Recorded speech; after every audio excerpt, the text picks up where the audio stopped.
মানুহ এনে সৰুৰ পৰা ডাঙৰ হয় তলৰ পৰা ওপৰলৈ যায় নে ওপৰৰ পৰা অধুন্নতি ঘটে পদোন্নতি নহয় অধুন্নতি ঘটে জইন কৰিলে মানুহ সদস্য হয়েই কনিষ্টবল হৈ পেলাই বোলে যোগদান নকৰে এতিয়া তেওঁ হোমগাৰ্ড হৈ পেলাই বিজেপিত যোগদান কৰিছে এতিয়া আপোনালৈ প্ৰশ্ন এটা ভূপেন বৰাই ৰাজ্যিক বিজেপিত যোগদান কৰাৰ লগে লগে তেখেতক ৰাজ্যিক কাৰ্যনিৰ্বাহক হিচাপে দায়িত্ব অৰ্পণ কৰিছে এটা ডাঙৰ পদবী দিছে বিজেপিয়ে তেখেতক জইন কৰাৰ লগে লগে দিছে ইয়াৰ ওপৰত আপোনাৰ মন্তব্য কেনেকুৱা এবাৰ কওক মোৰ মানে এতিয়া মানে হাঁহি উঠিছে জানানে মানুহ এনে সৰুৰ পৰা ডাঙৰ হয় তলৰ পৰা ওপৰলৈ যায় নে ওপৰৰ পৰা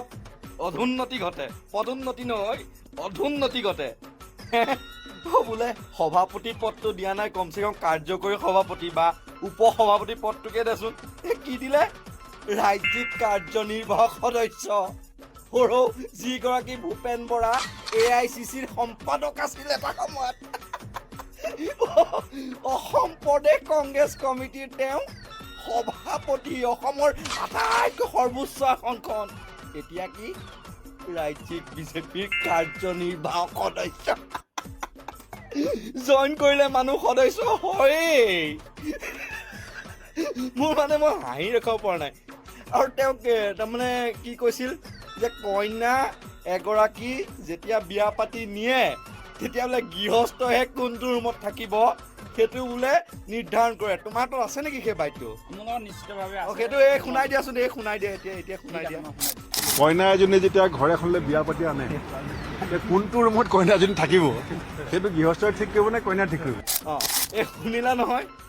আৰু কি কৈছিল তেওঁ বোলে কনিষ্টবল হৈ বোলে তেওঁ বোলে যোগদান বোলে নকৰে এতিয়া মই কৈছো কাই কৈছে বুজিছা মই মানে মোৰ আজি হাঁহি মই ৰখাব পৰা নাই আজি খবৰটো শুনাৰ পিছৰ পৰা হাঁহিয়ে আছো বুজিছানে হাঁহিয়ে আছো কি কৈছে বোলে কনিষ্টবল হৈ পেলাই বোলে যোগদান নকৰে এতিয়া তেওঁ হোমগাৰ্ড হৈ পেলাই বিজেপিত যোগদান কৰিছে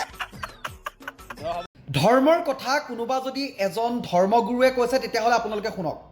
ধৰ্মৰ কথা যদি কোনোবা এটা চাৰ্চৰ ফাদাৰে কৈছে তেতিয়াহ'লে আপোনালোকে শুনক ধৰ্মৰ কথা যদি কোনোবা এটা মছজিদৰ মৌলবীয়ে কৈছে তেতিয়াহ'লে আপোনালোকে শুনক কাৰণ সেইসকল ধৰ্মগুৰু হয় ধৰ্মৰ কথা ক'বই কিন্তু যেতিয়া এজন পলিটিচিয়ানে ৰাজনীতিবিদে ধৰ্মৰ কথা ক'ব তেতিয়াহ'লে আপোনালোকে কেতিয়াও নুশুনিব কাৰণ যেতিয়া তেখেতলোকে ধৰ্মৰ কথা ক'ব গম পাব আপোনালোকে তেখেতলোকৰ যি বিফলতা সেয়া লুকুৱাব বিচাৰিছে তেখেতলোকে শাসনত যিবোৰ প্ৰতিশ্ৰুতি দিছিলে শাসনলৈ আহিবৰ বাবে সেই প্ৰতিশ্ৰুতিবোৰ তেখেতলোকে লুকুৱাব বিচাৰিছে স্বাস্থ্যৰ কথা তেখেতলোকে ক'ব নোৱাৰে শিক্ষাৰ কথা তেখেতলোকে ক'ব নোৱাৰে তেখেতলোকে মূল্যবৃদ্ধিৰ কথা ক'ব নোৱাৰে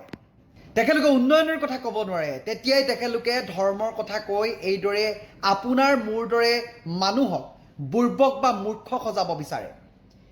আপোনালোকক জনতাই ভোট দি উন্নয়নৰ কথা ক'বলৈ মূল্যবৃদ্ধি হ্ৰাস কৰিবলৈ আমাৰ সমস্যাবোৰ উপস্থাপন কৰিবলৈ সদনত আপোনালোকে নিৰ্বাচিত কৰিছে আপোনালোকক ধৰ্মগুৰু হ'বৰ বাবে আপোনালোকক নিৰ্বাচিত কৰা নাই যদি আপোনালোকে ধৰ্মগুৰু হ'বলৈ মন তেতিয়াহ'লে আপোনালোক আহক ধৰ্মগুৰু হওক ধৰ্মৰ কথা কওক সকলোৱে শুনিব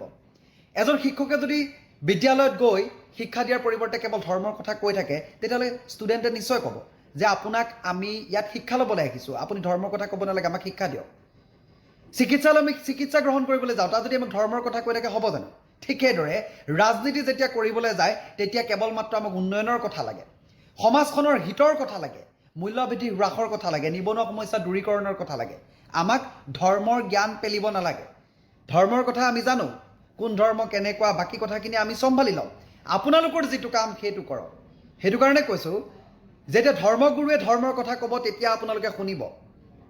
যেতিয়া ৰাজনীতিবিদে ধৰ্মৰ কথা ক'ব গম পাব তেখেতলোক বিফল তেখেতলোকে যিবোৰ প্ৰতিশ্ৰুতি দিছিলে সেয়া পালন কৰিব পৰা নাই সেইবোৰ কৰিব পৰা নাই বাবে এই ধৰ্মৰ জ্ঞান দি আপোনাৰ মোৰ দৰে ব্যক্তিক বুৰ্বক সজাব বিচাৰিছে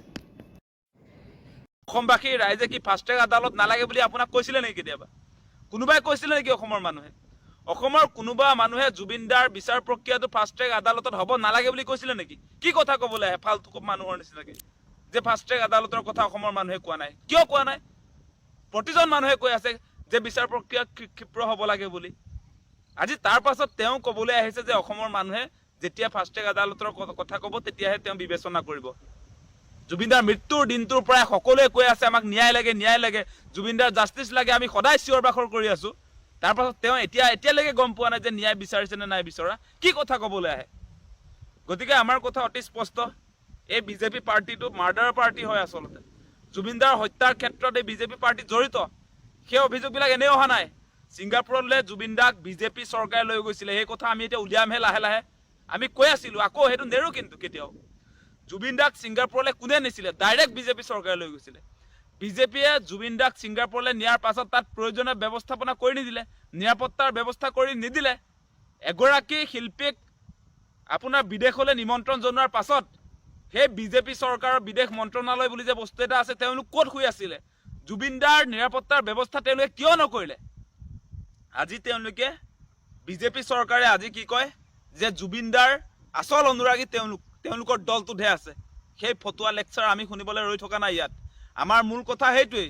যে জুবিনদাৰ যিটো হত্যাৰ ঘটনা, মুখ্যমন্ত্ৰীয়ে নিজে কৈছে যে জুবিন গাৰ্গক হত্যা কৰা হৈছে। গতিকে সেই হত্যাকাৰী দলটো হৈছে বিজেপি, কাৰণ